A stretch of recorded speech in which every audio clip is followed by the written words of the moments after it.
Welcome back to the Welsh History Podcast, episode 144, Rising Tide.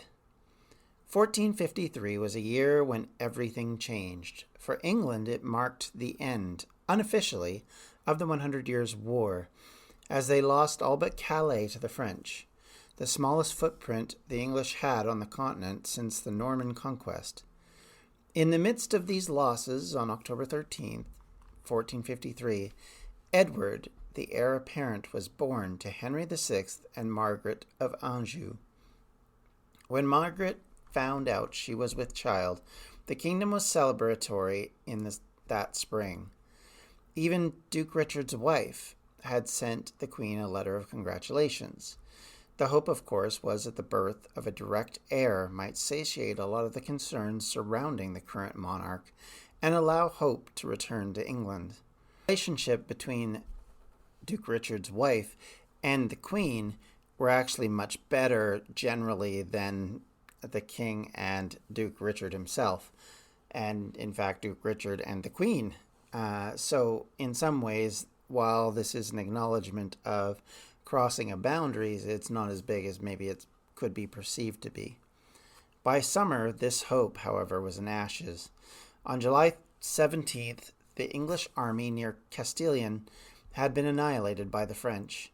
The English had held the Bordeaux region for a number of years, and many expected the arrival of John Talbot, the Earl of Shrewsbury, on October of 1452, would push the French back, especially in the areas where they had made advances. Shrewsbury, during the summer of 1453, had been trying to stop these French invasions around the English stronghold of Castilian. Shrewsbury had found what he thought to be an abandoned camp, driving his cavalry ahead to raid the camp for supplies and to deprive the French of valuable arms and ammo. However, the French were still at the camp and ready for this attack. The French cannons inflicted heavy losses on the dismounted cavalry, and though some of Shrewsbury's infantry came up during that hour of battle, the English troops were routed by the French. Shrewsbury was killed, and the garrison at Castilian would surrender the next day, and the capitulation of Bordeaux in October restored Gascony to France and ended the war. It was a military fiasco which tainted Henry VI and leaving him vulnerable, just as his domestic life appeared to finally be picking up. Upon hearing of the defeat, Henry was caught in the first of his traumas.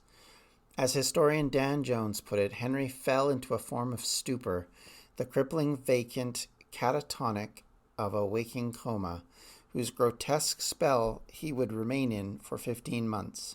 At the time of Edward's birth, it would be too late to save the Queen and her court, as Henry had already succumbed to the first of his episodes. England had lost its hold on France, and lost its hold of stability, and lost its king in one terrible summer. And the plotting of various nobles in Ireland, Wales, and England would be key to what was to come. With the king now unable to respond, the court could not even get him to recognize his son as heir to the crown, an issue that had massive consequences for the Queen and her favorites. If the king could not respond to any outside stimulus, it would mean he could not approve any sort of decision-making, which would steal away whatever legitimacy Somerset and the Queen had hoped they could hold on to in the face of these stiff challenges. The Duke of Somerset and the court, which had led during this turmoil, was now in trouble. They needed to lead as they had done for so many years, but now they were forced to do so without a link to the king. This could be seen as near illegal, without the will of the king nor the approval of Parliament. Worse still for the English crown, this final capture of Bordeaux was accomplished on October 19th, just a few days after the birth of the crown prince. This was combined with the news that the king was incapacitated, which was finally reaching important ears at this point. Up until then, this had just been a rumor. There had been no confirmation, but it was too late and too hard to hope that he would suddenly come out of it, and they had to acknowledge that this situation was the case. All of this would then lead, in the latter part of October, to a great council, or also called the Magnum Concilium. This great council was a group of the highest level of men across England. This included both nobility and clergy, who were then called to deal with the pressing issues facing the court. Initially, it appeared the court wanted to exclude the Duke of York from this meeting of these men, but really they had little choice. He was already too powerful to ignore and had too many connections within the nobility, which would call for his inclusion. So on October 24th, a letter was signed with the king's name, but obviously not by his hand. The Grand Council was to sit, and the disputes between York and Somerset were to be set aside according to this letter. The invite was sent to York, and York accepted. Richard, Duke of York, arrived in Westminster on November 12th, 1453. But if the hope that he was going to be amenable to a reconciliation, there was no sign that York had any interest in making peace. He was a man who knew he had the power and prestige to push his agenda and really didn't care what the crown or its court thought about that. Mulberry, the third Duke of Norfolk, had a long-standing grudge against Somerset. It could be exacerbated by conflicts between Norfolk and his feuding partners in the Percys, supporters and loyalists to Somerset. These men had bickered about land and inheritance, and all of these kind of ideas had been a problem, and it would be a continued problem for both Somerset and the allies of the Queen, that a lot of the men who were against her and him were men who had been done, in their perception, wrongly by the king or his court. Norfolk himself had a reputation for being a violent hothead. He had been imprisoned twice for unruly behavior, including in the Tower of London, and was infamous in East Anglia for his feud with the De La Poles, which led to a massive increase in crime in the area. York now relied on his volatile compatriot to push his agenda forward. Norfolk openly blamed Somerset for the loss in France. And then the accusations centering around Somerset meant that he was to be arrested on the spot. And there was enough sympathetic ears on the council that agreed that they seized him, and one of the great allies of Henry and Margaret was now in the Tower of London at the pleasure of York and his friends. At a meeting a few days later, York would ascend to lead the court of Henry VI. He was now the undisputed leader in England, and within a month had gone from a struggling noble dealing with the bottom of the deck to ruling England in all but name. The Queen had hoped to fight York. She created her own rival faction, with those loyal to her that, of course, remained. However, her list of demands that she created, which would demand that she be put in place to appoint various people and effectively be the leader in England, were flatly rejected by the Council and Parliament in 1454. York, in February of that year, was named as the King's Lieutenant, a position which allowed Richard to call a Parliament and to represent the King and to preside over it. This was a huge step in putting Richard as the protector of the crown. Somerset and Margaret, even while in prison, were not idle in this period. Rumors abounded that they were trying to create a private army to wrest control back. Certainly there were thoughts that there were spies that were loyal to Somerset that were out there trying to create insurrection. This led to more and more armed retainers entering London as the nobles sought to protect themselves.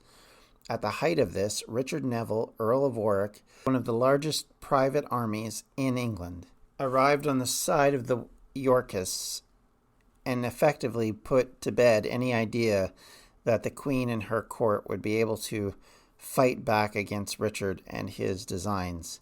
And so finally, on March 27th, 1454, Richard, Duke of York, was named by that council the protector of the realm. Finally, the Duke had the power and control he craved. Because of this, he would rule England for the next year. In the end, all the Queen could do was have her son named and recognized as the heir. he was named Prince of Wales and Earl of Chester in that same month. Prince Edward was 5 months old, and he had no more influence in the affairs of England than his father had had to this point. So, one question, of course, that kind of flows in this situation and continues to be something of a fascination for Welsh historians is the position of the Welsh population during this time period. Specifically, we're talking about an era which is 40 plus years, maybe 45 years after the end of the Glyndŵr Revolt, and still within at least brief living memory, certainly if not in a direct living memory, then within the parents of those people. So there would be knowledge of it, and certainly there would be knowledge of the ideals of Welsh nationalism and loyalty to Welsh ideals. So the question has always remained, why did so many Welshmen seemingly join this fight, a conflict between largely English landholders and English nobility, one that had very little to do with Wales if you examine it from the base standpoint. However, and of course, why would somebody sign on to be a part of it just in general? In some cases, it would be because of the linkages to those said lords. And at the end of the medieval era, feudal expectations remained. Much of your duty as a tenant, because of course, if you owned any land, you were a tenant farmer. You were not free to own that land yourself. Even today, there's vestiges of this in Britain, wherein the Queen still owns certain amounts of land, and thus you can be a tenant of the Queen effectively. Now, you're a tenant for 99 years, but nonetheless, the land does not necessarily get inherited down to your children. It's not common, but it does happen. So with that expectation in place, a lord expected their subjects, their tenant farmers, to participate in these kind of battles, to show up as part of the military, whether it's to hold a pike or a sword. And this always included military service. That was an outgrowth of the honor culture that existed before the feudal era, and the idea behind having... Greetings from Evergreen Podcasts. We're rolling out a listener survey, and we want to hear from you. The information in the survey will help us gather statistics and in turn make our shows more appealing to advertisers. I know most people don't like ads, but this is one of the only ways our shows make money and help keep their lights on. We promise it will only take a few minutes, but the impact on our podcasts will be tremendous.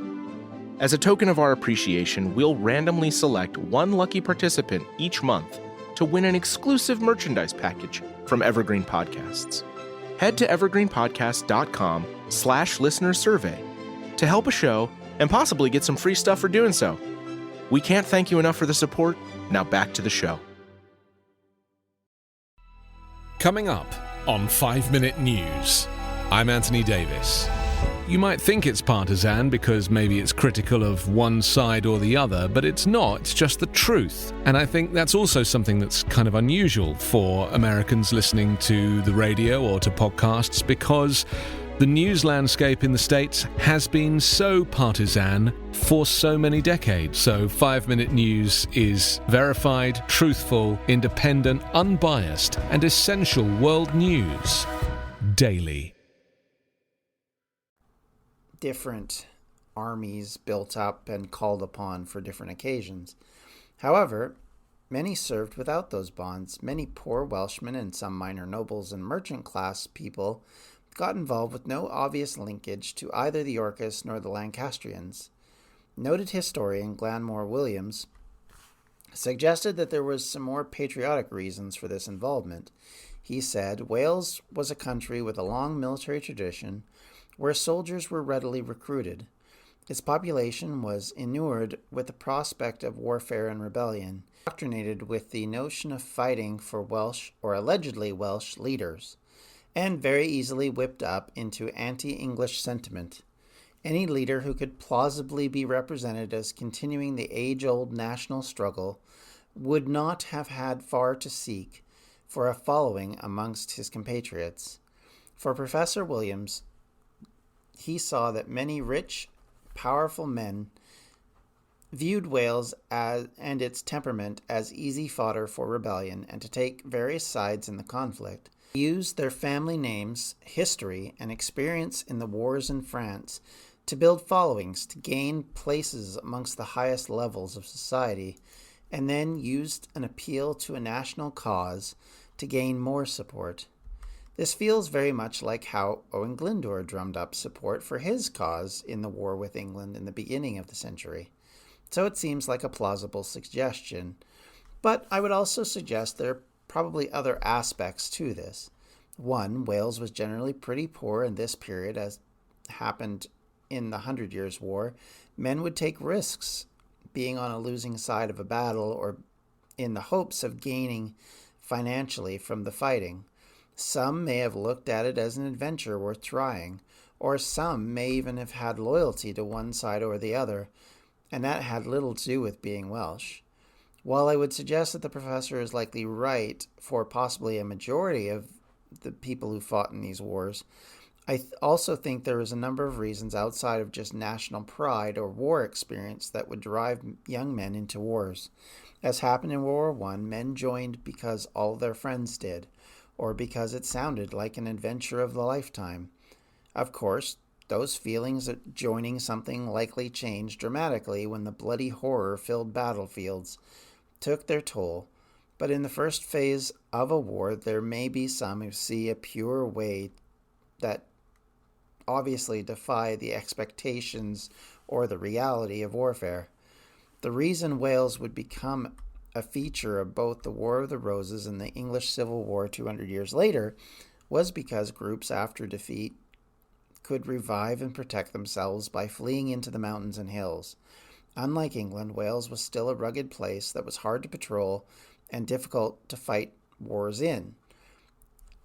Combined with that, access to the coast was relatively easy, so if someone had to abscond out of the country, it was easy enough for them to get back into the country by simply landing at one of the many coastlines.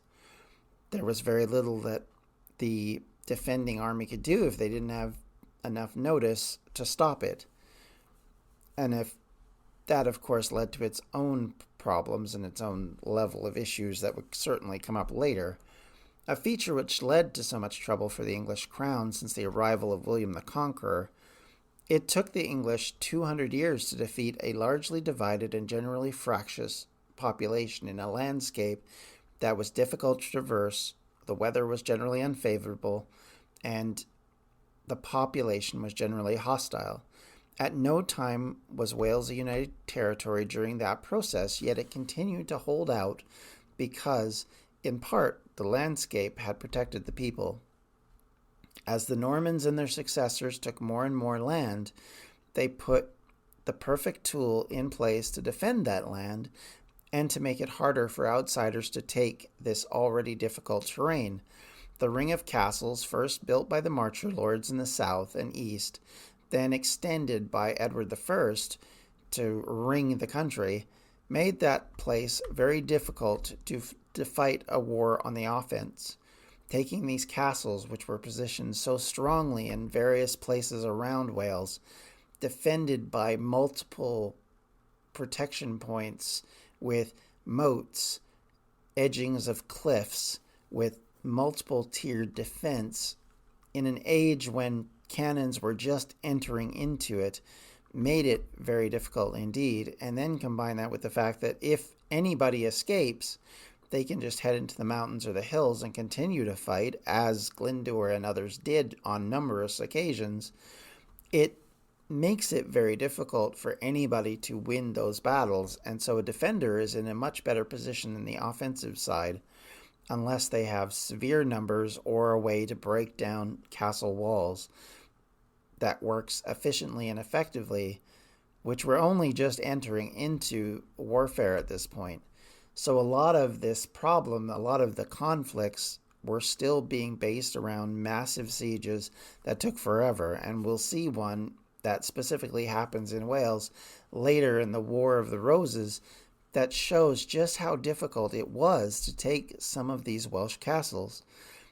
And, of course, that's part of the reason why Jasper and Edmund Tudor were sent to run the Welsh south, to control key points of entry into Wales from the south in a more inviting area, at least for massive armies to invade, as we saw with the Duke of York, who brought armies in via that route, or Richard II, who did similarly, or in the case, as we'll see later, Henry VII himself would do.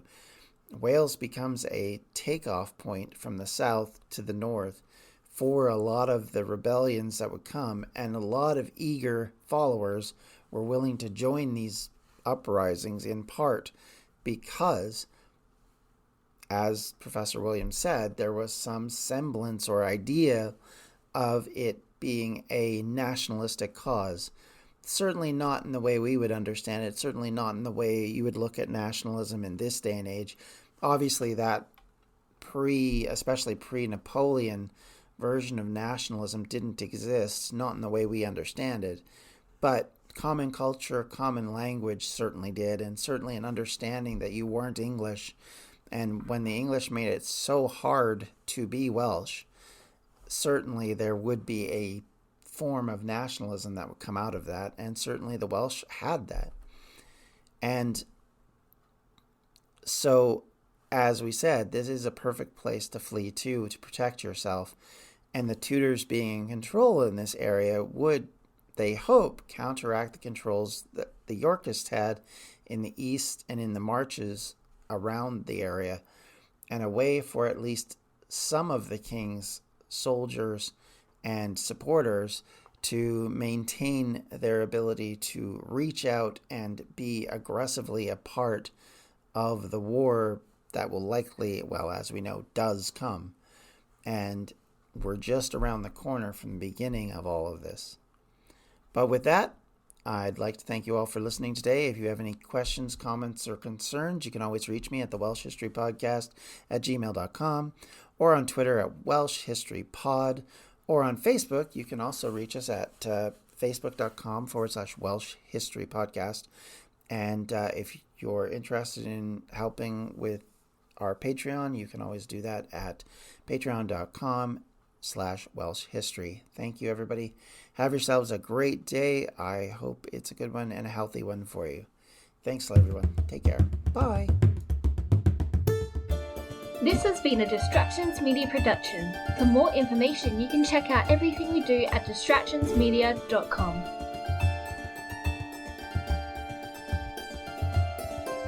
History is the greatest adventure story. But does it ever leave you wondering what the women were doing all that time? This is Lori from the Her Half of History podcast, and the answer is that some women were seizing power, or escaping slavery, or spying for their country, or creating artistic masterpieces, while countless others were doing the laundry, getting married, and wondering why their clothes don't have more pockets. If you would like to hear the stories of women doing all of those things, check out Her Half of History at herhalfofhistory.com or wherever you get your podcasts.